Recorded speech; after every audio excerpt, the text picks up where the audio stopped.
Today's topic is sometimes overlooked, but one of the most important details of a home. Today, we're excited to be joined with Kelli and Jacob from KC Coating and Painting. They specialize in staining, painting, and epoxy floorings for new construction and existing homes. Guys, let's dig into it. So Kelli and Jacob, where is home for you guys? Where are you guys located? We are out of the middle of Michigan. That's our central location to all of our crew. And we've been doing a lot of traveling out of state. We've been Florida, Illinois, Ohio, Minnesota, Indiana, basically anywhere they're going to build a log home. We've been there. There's a few places we haven't been that we would like to be warmer than right now, but Michigan is where we call home, and we just kind of like to follow wherever some of our installers are going. They'll call and say, hey, do you want to go to Hawaii? Or do you want a job in Texas? So that's kind of the fun part of this job, is that it's never in the same spot. Even though we're in Michigan, we don't just work in Michigan. Sure. So why don't you give us a little background about your company, how long you guys been doing what you do, what exactly do you do?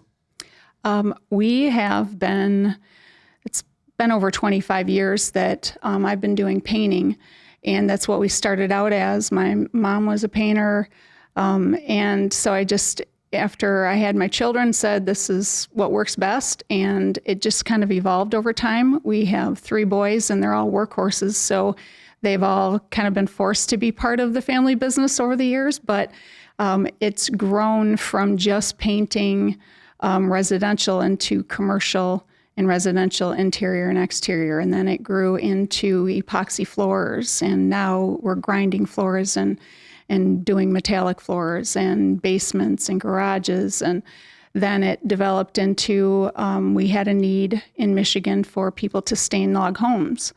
And we started doing that and found that there was another niche that there weren't enough workers for. And we kind of jumped into that. And as we got into that, we found that, okay, there's a lot of existing log homes that the maintenance hadn't been done. And now we're media blasting, and that's where a lot of my boys come in. They're stronger. And so I had a lot of females on my crew, and it's not that we can't do it. We can't do it for very long. And these guys can jump in there. And as Jacob and I were talking, he has had to do a lot of crazy, OSHA approved, of course, things where you have to rappel over the sides of some of the roofs because of the landscaping. You can't get a lift in there, and we have lifts, but you can't get there. So then, they will get up and they'll hook the carabiners and away they go.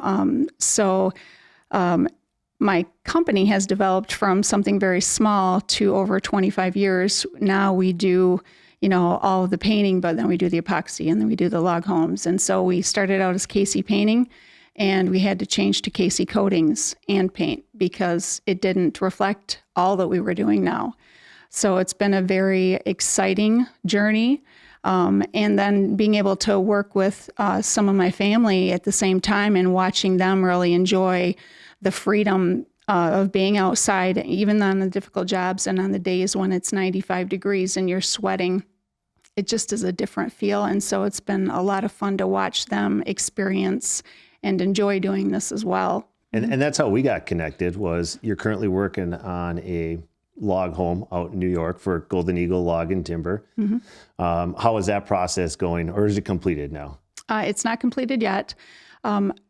In upstate New York, we found that the weather's a little bit tricky. You can have a nice fall day, and then the next day a hurricane comes running through when you're on the side of a mountain trying to finish this job.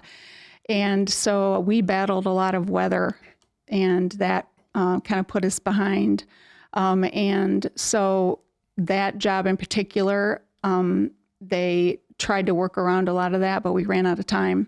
So the installers and our crew as well have to go back in the spring to get that finished up. But it's going to be a beautiful house when it's done. It's absolutely a stunning location. Yeah.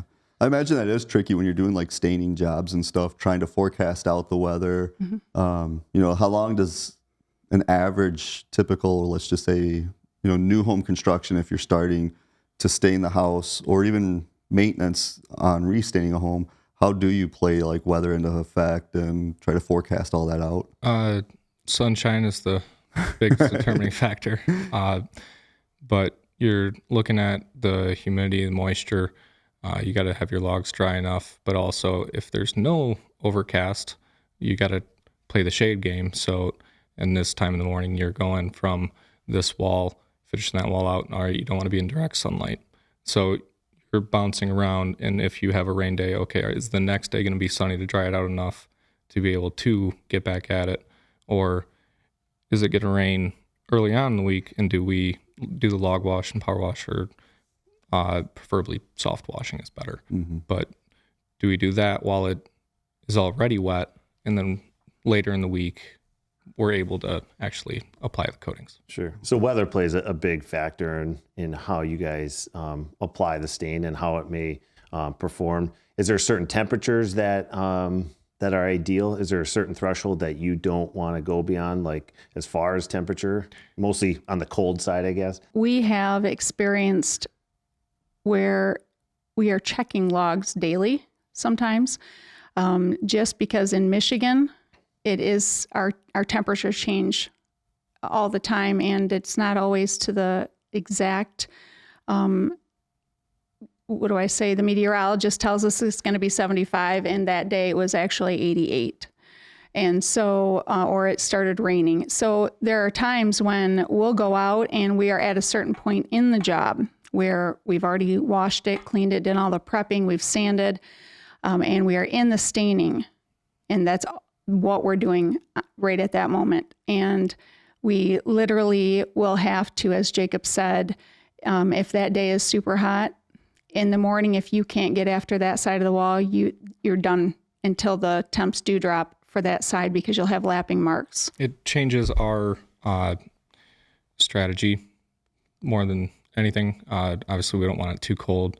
45 degrees is really the lowest that we want a log to be.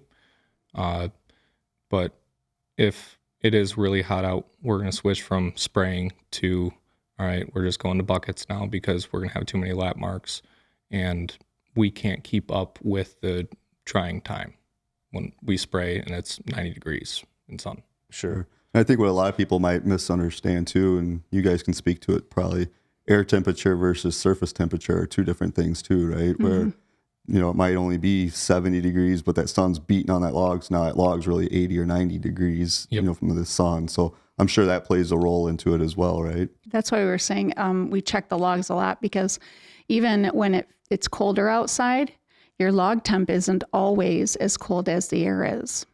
So we check the logs because, you know, you don't want to flirt too much under 40 degrees. But a lot of times your logs are actually warmer. So a lot of customers will get a little confused because it is colder outside. But when we show them with our gauges that your logs are not that cold, then it's fine. But it is a little bit confusing for people because, like you said, it might be, you know, 45 outside and we're standing inside of a house, but the log is actually 55. What about moisture content? You guys checking moisture content of the logs? I mean, all the products from Golden Eagle are going to be kiln dried. But is that something you check on a daily basis or on a project basis? How does that work? Yes. What you typically see, and when we were working on our project in New York, this was a prime example. We had hurricane weather the night before.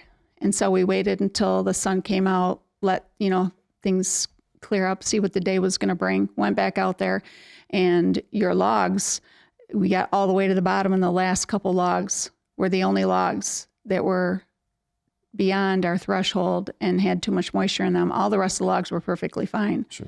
So we just came right down to where those logs were and we stopped. But we did have to check them because, you know, when you do have rain, but the kiln dried makes such a difference in some of the other jobs that we've seen where the logs were not.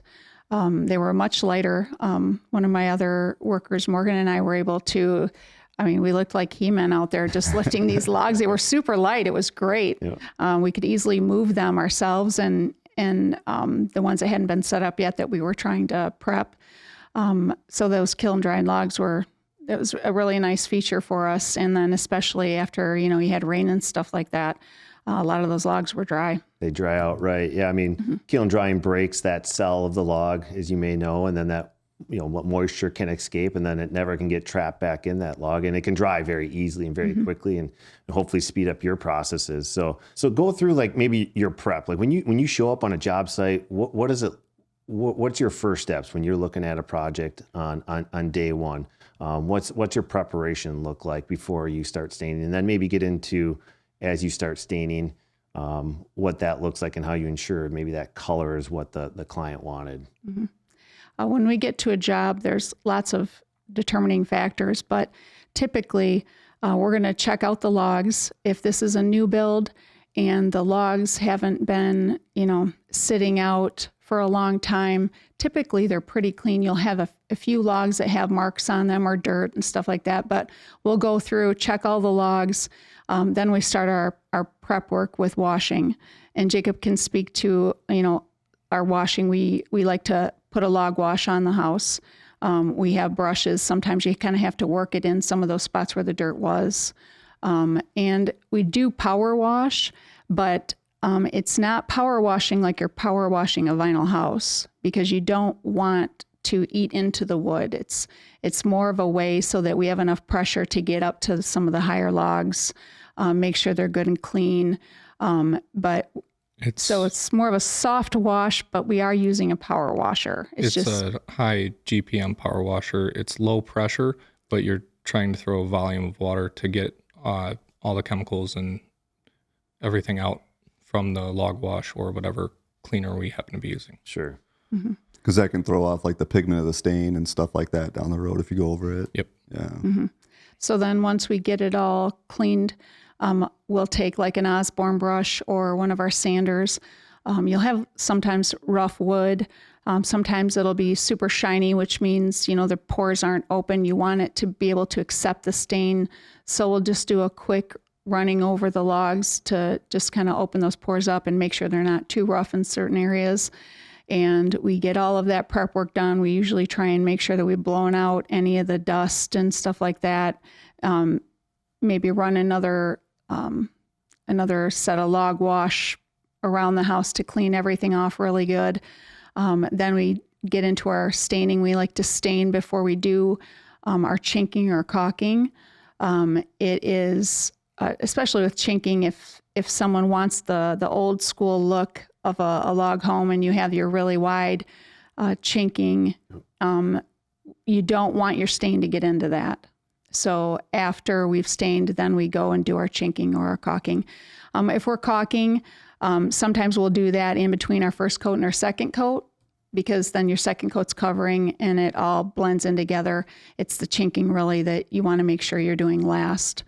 And it is way easier to clean up, as you're going along, because it has wood has been sealed. And so anything you're wiping up, you have a little water. It's easy cleanup for us. We like to sand down the log ends and your corner joints and stuff like that. Then we go through and talk to the owner about their maintenance. And Jacob can speak to the maintenance coats. It's extremely important if you own a log home that you do your maintenance. We like to tell them that, in the next, I would like to have people do every year, take a spray bottle out to the side of their house and spray down the logs. And if your water's running down the log, beads up and runs down, you're good. But if it sits on your log, it's time to talk to us about getting a maintenance coat on. Sure. And then do you put clients on like a routine maintenance schedule, like have them sign up for that? We try and do every 2 years or 3 years. Come out, usually you're south facing. That's where you're going to run into some issues. And it's not always the whole house. It's okay, this wall, you guys aren't passing the spray bottle. So we need to hit this one. And then the next year or couple years, you're working your way around the house. So it's not as much of a huge bill up.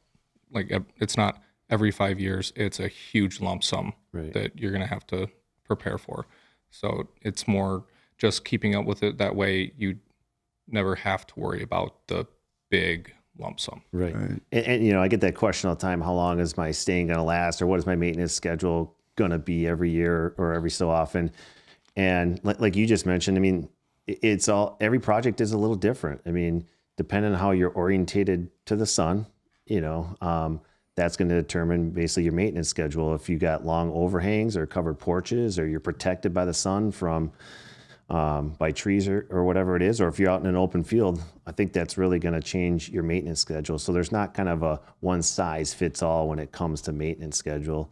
It's not the cop out answer, but it is. Every project's a little different depending on the situation, on the home. It absolutely is. We've got some homes that have a lot of trees, and right away when you get there, okay, we really need to make sure that we talk to them about their maintenance, because even though we have a lot of stains that have the mildew already built in, those homes are going to be the homes that they need to be washing their house every year. Take the log wash and just simply, or pay someone to come and just wash your house.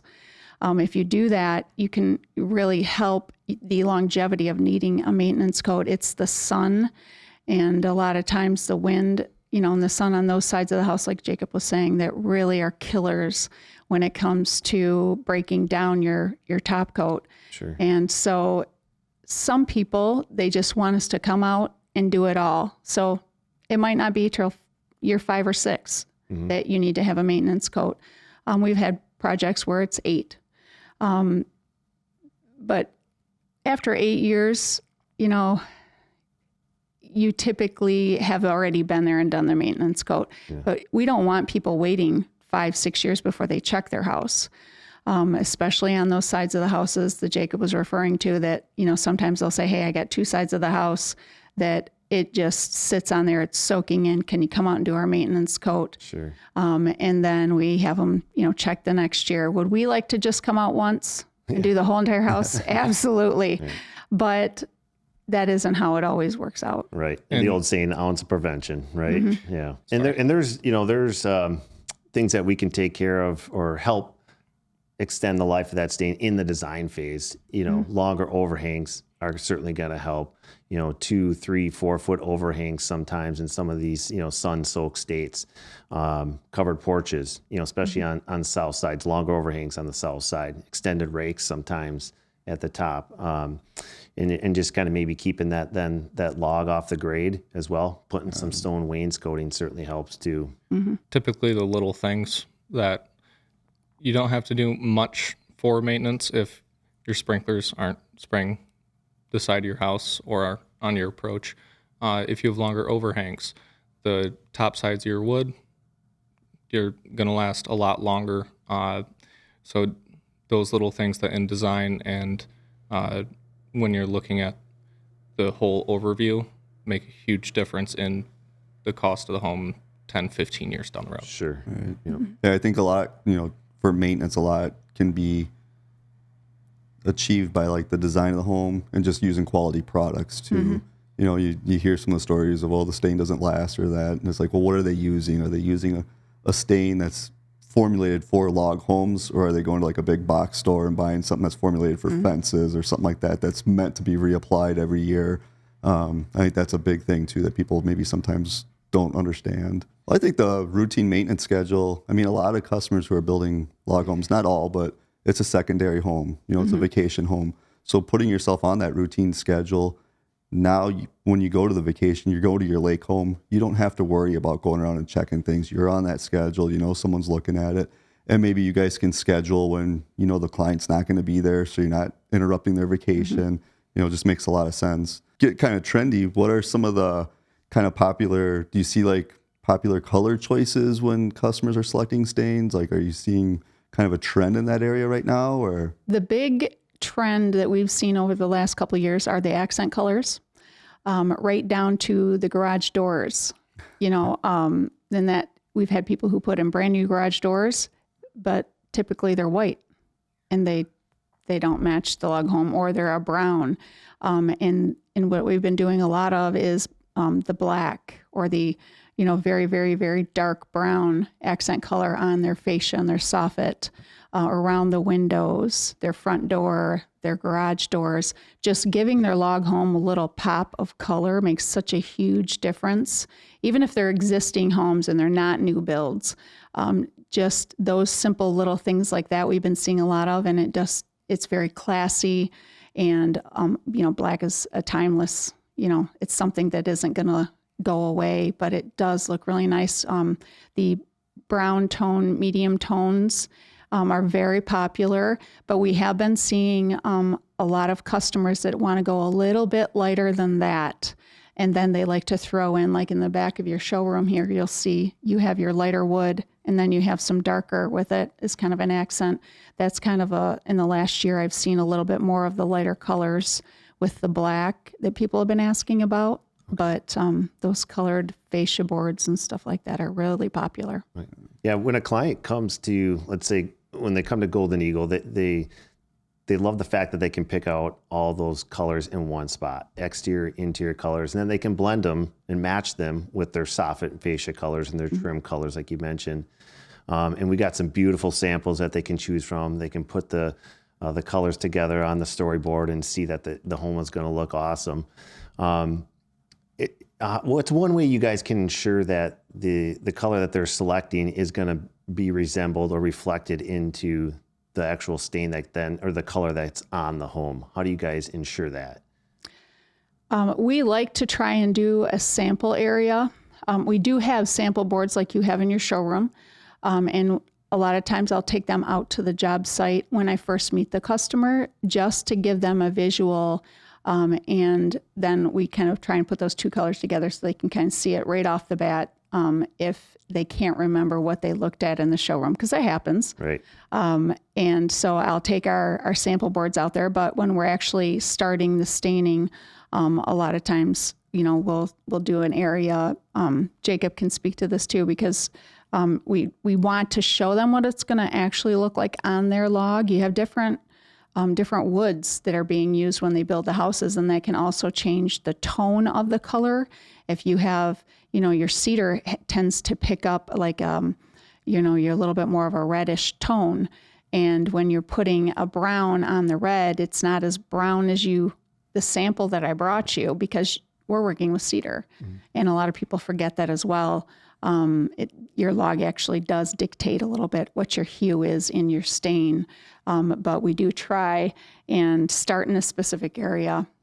So typically we try and start on the side of the house, and we try and do a few logs with the customer, just to show them with as many accents as possible.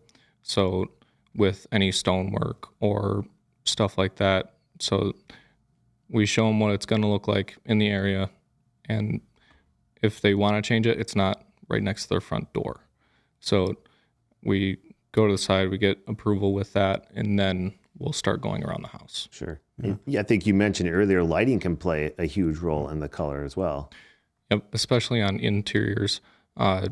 Your living room, where you have the most natural light coming in, it's going to look a lot lighter than, let's say, the bathroom, where if you have any warm light, it's going to look pretty dark. So you just got to take that into consideration when you're choosing your colors, and maybe lighten up some areas of the house instead of all the same through. Sure. We've even noticed that the different textures on the log or the timber can play a role in the color too. So we do have samples on log, and then we do have stain samples or stain colors on our chiseled or hand-hewn textures as well, because it seems like those heavy textures, the chiseling, the hand-hewing, it just seems to soak up that stain, and then just changes that color a little bit, maybe even darkens a little bit. So yeah, some good thoughts there on the color. That's good things to think about.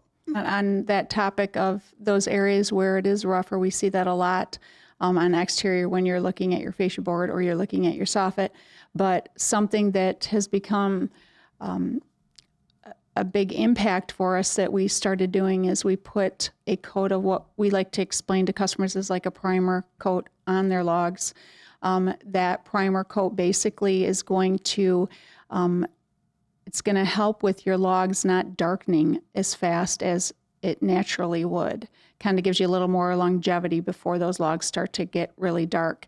It's a good product that we have been using, and I really like how it takes just a little bit of a shade off from that those rough areas, so it just doesn't look super dark, because you'll have a nice half log and you put that stain on it and it looks exactly how you expect it to look, and then you go up to the fascia boards or the soffit boards and you put it on that rough wood, and all of a sudden it soaks it all in. It looks like we've used two different colors, and we really haven't.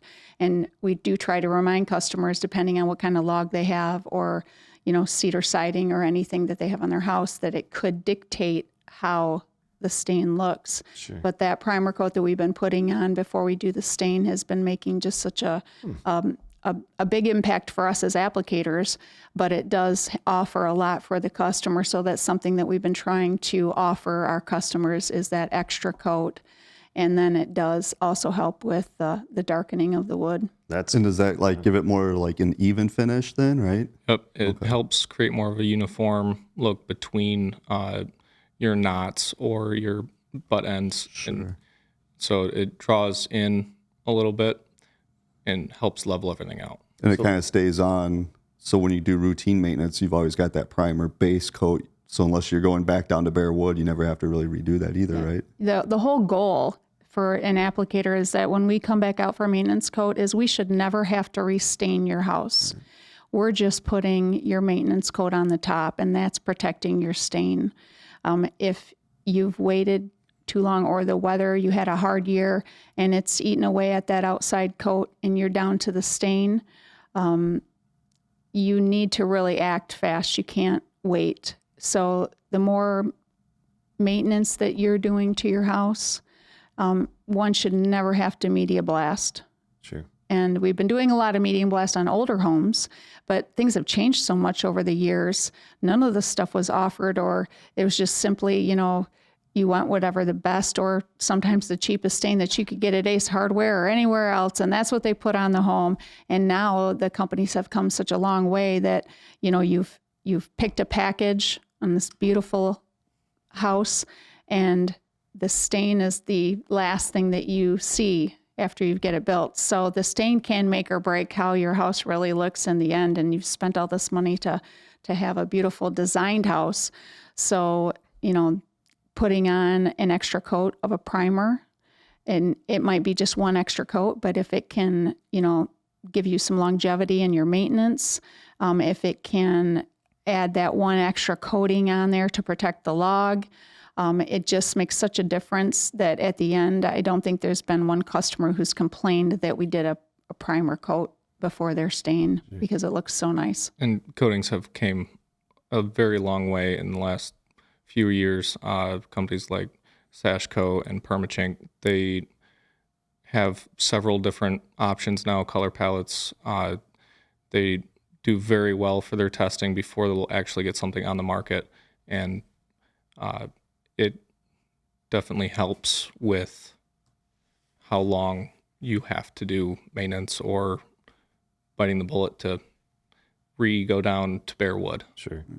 Well, yeah, products have come a long way. They certainly have. And we mentioned earlier about using high quality products, but then having, a qualified stainer or applicator to do that is certainly important as well. Can you get into some of the benefits of having a qualified stainer installer like you guys? Mm-hmm. Basically, when we go out to a job, we've actually gotten many calls where a homeowner will try to do it themselves. And they'll start one side of the house and they'll get halfway done and it's blotchy. There's runs. They have all kinds of different struggles, and they'll call and say, okay, I'm waving the white flag. Can you come out and help us? And there's lots of little things that we try and do as applicators, and I'm sure there's many other applicators out there that when we go and start staining, we're doing the whole entire log. So we might pick 3 or 4 logs high, and we start at one end, and whether we have someone spraying ahead of them and they're back brushing, And back brushing is basically, you're taking your brush and you're working that stain in and make sure it's getting into the log, because staining in itself is just putting that stain on the outside of the log. It's not actually working it into your log. So that back brushing is extremely important. But when you have someone spraying ahead of you, you're still only doing so many logs because you have to have back brushers keeping up with you. So we start at one end of the log at the bottom and we go all the way across, so that if we are in the sun, and it might not be 90 degrees, maybe it's only 70 degrees, we're still in the sun, which means it's going to dry faster. We don't want lapping. We don't want the blotchiness. We just kind of try and move all the way across the logs, and most homeowners don't know that. So they'll do a section, a 4x4 section, and then they'll go and they'll do another, and then you can see exactly where their brush stroke stopped. And once it's on, it's on. Yeah. I mean, if it's me or my clients, I mean, I'm investing, making a huge investment into this home. And like you made mention too, it's usually the final product, the final item that you're going to see in that home. The first thing you're going to see when you walk up is that stain and that finish. I wouldn't want to take the inexpensive route, try to do it myself and save a few bucks. I'd rather have a professional do it and have it, make it look picture perfect. I mean, you guys know the products, you've got the equipment to do the products. When I was in service, I used to always tell customers, you don't take your car, sounds funny, but you don't take your car to a mechanic and have him paint the door. Do you? They've got body guys, they've got, mechanics. Mm-hmm. It's kind of the same concept. You got a builder, but you've got an applicator. You guys know those products. How they should go on, that kind of stuff. And it even comes down to little things that, like the caulking, when you're caulking around windows, you don't want to caulk the bottom of the window because the water has to run somewhere. And so there's just little things that if you do this all the time, you know what you should and shouldn't do and why. So we talked a little bit about like lighting on the inside of a home and how that can affect. How do you see like staining the interior versus, we talked a lot about the exterior, but what do you see on the interior of homes when you come into like a new construction? What does that look like? Yeah, you talked about power washing the exterior or cleaning the exterior with water. I don't think you can do that on the interior, but so no. how do you do log prep on the inside or prep on the inside? My question. Typically, we're doing more sanding on the inside. Sometimes we have had to take a little bucket of water and some log wash and do some cleaning. We're not drenching the floor, if you will, but we've had some homeowners that wanted to do it themselves, and they sprayed the outside with their insecticide, and it got inside on the logs after they were done building, but before they were actually done finishing the inside. So now you have some watermarks on the inside, and we had to get those watermarks out. So we used some log wash. We did some sanding, some Osborne brushing. But typically you'll see electricians come in and they will have a pencil in their hand.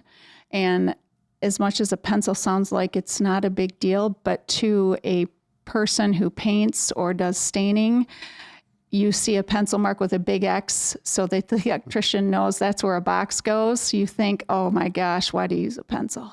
Because it's not always easy to get those pencils out of, some of the stuff. So now you're doing a little bit of sanding or Osborne brushing. Osborne brush is just a different type of head that goes on is it on our drills that we put them on, or he's our mechanical guy? We put it on a variable speed grinder and turn the RPMs way down. Yeah. Mm-hmm. That way we're not throwing it everywhere, but we try and remove any marks or pencil, stuff like that. An eraser does help in that process, but then going through damp cloth, getting rid of any debris or sawdust or anything else that's on it before we go through and either do a clear or some type of UV protectant. We like to do a lot of shop vacuuming too. A lot of people don't think about that little inch between your log and the floor before they put the flooring down.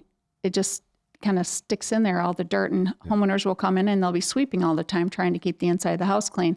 But when you get those brushes and you come along, sometimes it'll pick up some of that dirt. So we like to do a lot of vacuuming out of the windows and just making sure that everything is off the walls before we start to do that. I think I hear a lot of customers when they're thinking full log, like they think they have to have the same color on the inside and the outside. And I always tell them you don't have to. And most of our customers, once they come do selections, they pick different colors. But I assume you're seeing a lot of customers doing different tones on the interior versus exterior, like maybe a darker color on the outside, lighter on the inside, right? Absolutely. Popular right now is almost just the raw wood look. Okay. So just putting a clear on so that it's cleanable, but leaving it nice and bright inside. So you guys also offer painting services, and I know, maybe not log and timber homes get painted that often. Although there is a very popular home from Golden Eagle, the Timberlake home, in that master bedroom, the timbers are painted. So if you ever run into a situation where you have timbers or logs that are going to be painted, is there a certain different way you handle that process?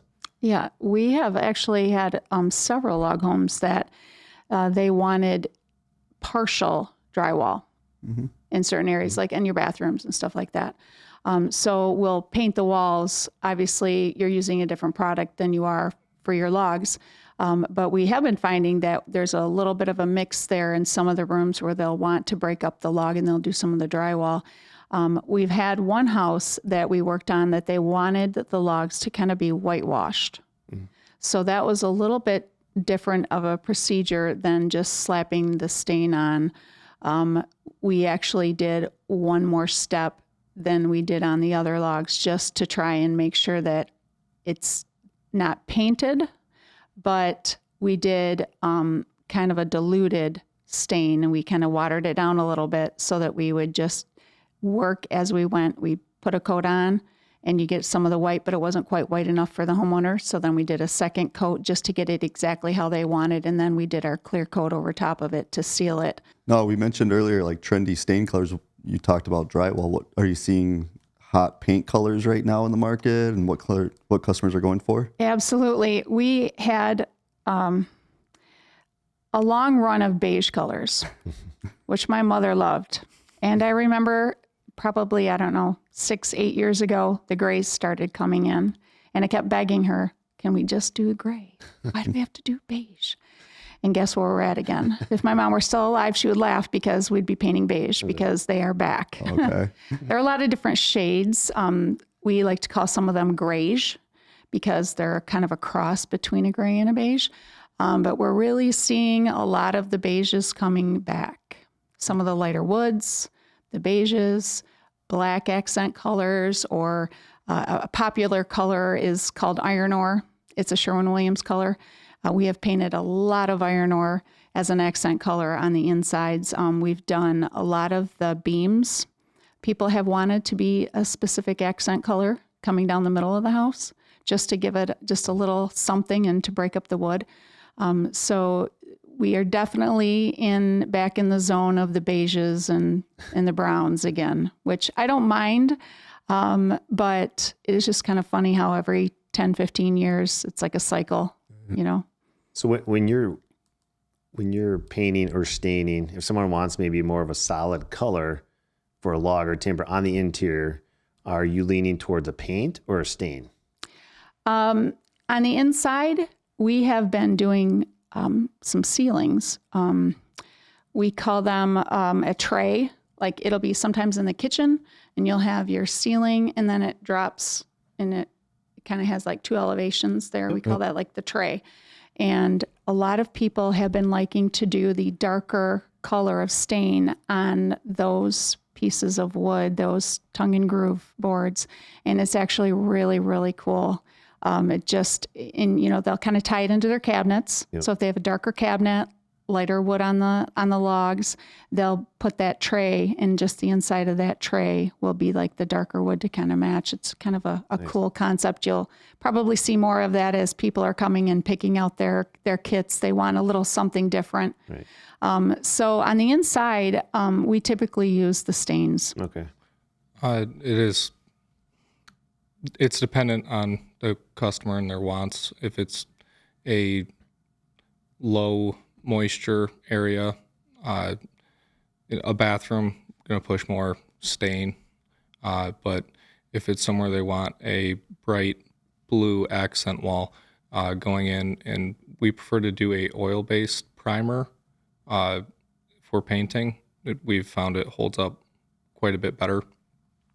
So we'll go in and we'll do our oil-based primer, and then we'll do,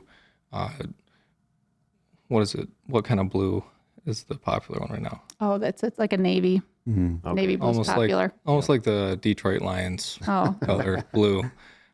well, not this year, but you know, Yeah, the other year. but so in those low moisture areas, we do that. Sure. Nice. Now, do you guys get into like trim work? Like, if it's just, let's just say it's a conventionally framed home, not even a log or a timber home, and you're painting the house, are you painting like the trim works and the doors and that kind of stuff as well? Yeah, it's kind of interesting. White is still very popular for the trim, but we are seeing that some eventually here, I'm predicting that we're going to get back in seeing more of the stained trim, but the white is still going strong. And we've even been seeing a little more of off-whites on the trim and the doors, and because the beiges are coming back in, so it's a creamier white. But we have a shop, so a lot of times our builders will have the trim delivered to us. We'll spray it in our shop, and then we'll take it with us to the job site. So we do a lot of that work in our shop if we can, just to stay out of the way of the other contractors and the dust and everything like that. Have a more controlled environment for your application and stuff, I assume. And getting the material not on the job site, just sitting there. So when it's ready to be put up, then we'll bring it.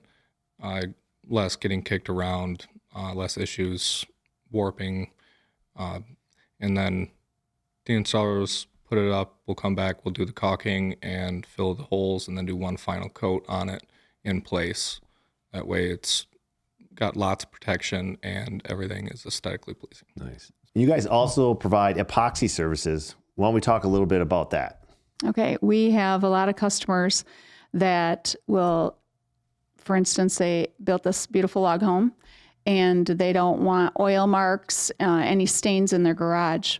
So we will go in, we'll bring our grinders, and we will grind the floor, and we will do whether they want metallic epoxy, if they want 100% flake, which is a typical normal garage floor that we do. And we put a top coat on top so it's easy to clean. The oil doesn't stain. We've even been getting into our exterior sealants of their approach so that someone pulls up their radiator leaks, you're not staining their cement on the outside. So really trying to protect the house in its entirety from approach to sidewalk to walking in the front door. Years ago, we started out doing epoxy floors, and epoxy itself has changed in the flakes. You used to have a few flakes on the floor. Now you have, going to McDonald's, you look at their floor, it's all flakes. It's something that cleans easy. It looks really nice. The customers get to pick out what color flakes they want. In our metallic world, we've done showrooms for lumber companies, and we'll do 2 different metallic colors, or we'll do one, and it's a technique on how that you swing your trowel. And Jacob, we practiced in our garage. I don't know, I probably have 6 layers of epoxy on my garage floor, but Jacob has it down pat.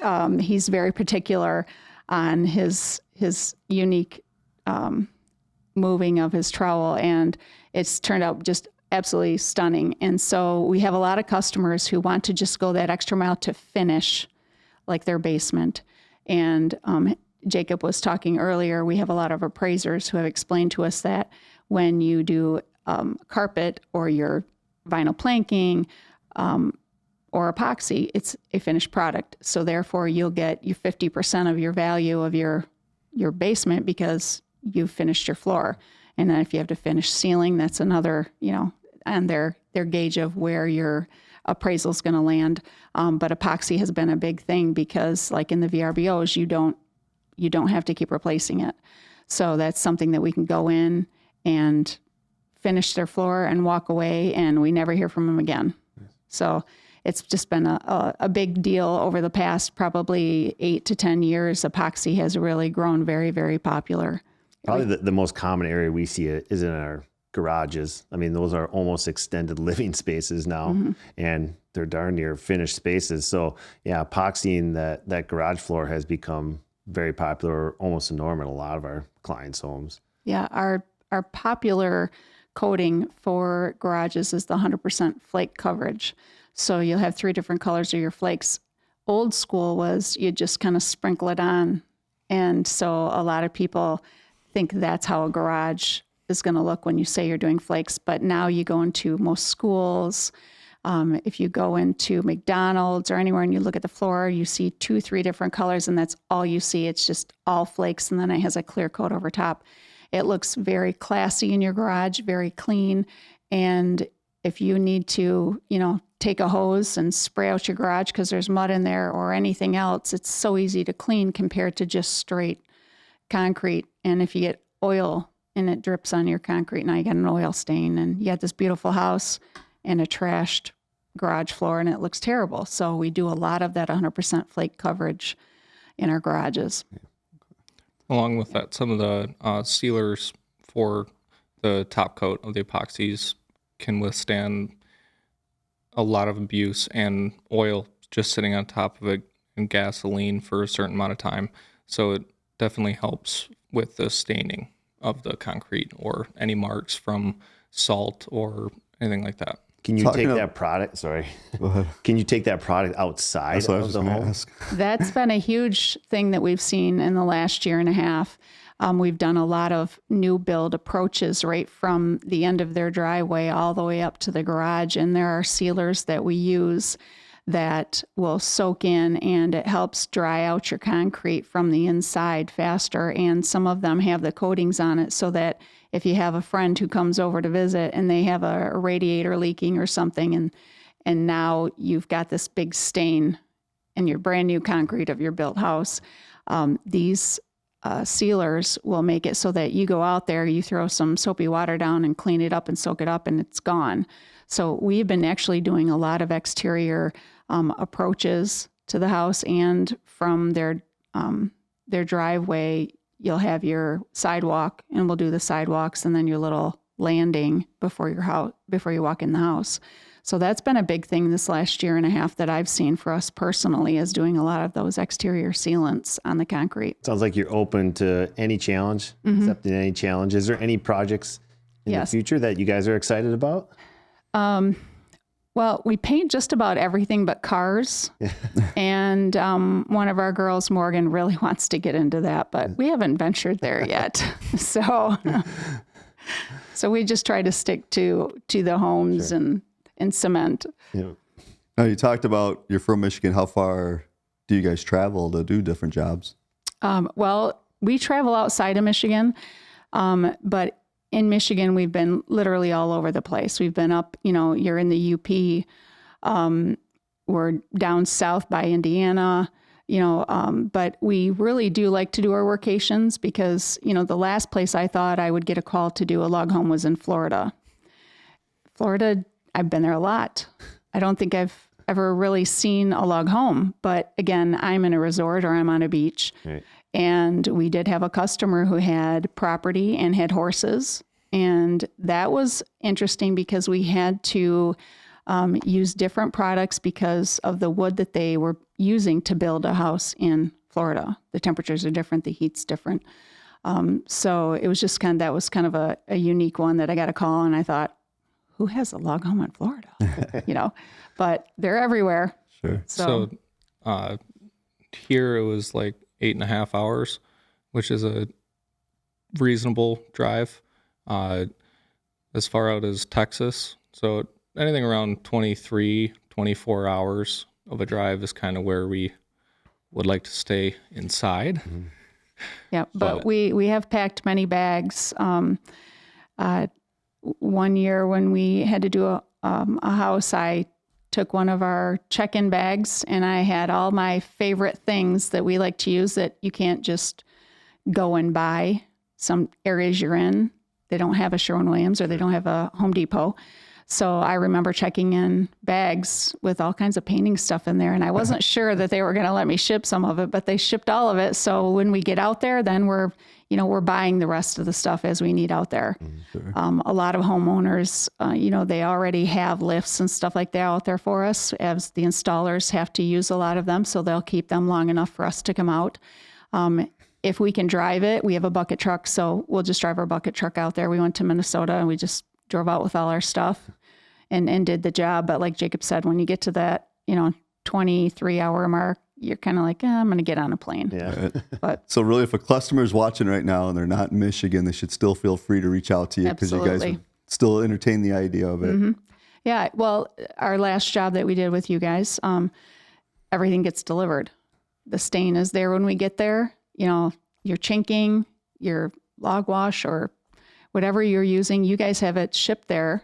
So it's kind of makes it a little bit easier for us. We don't have to worry about having enough room to haul 5-gallon buckets of everything. So that did make it a little bit easier for us. And our trip out to New York was a lot easier because we didn't have to haul everything.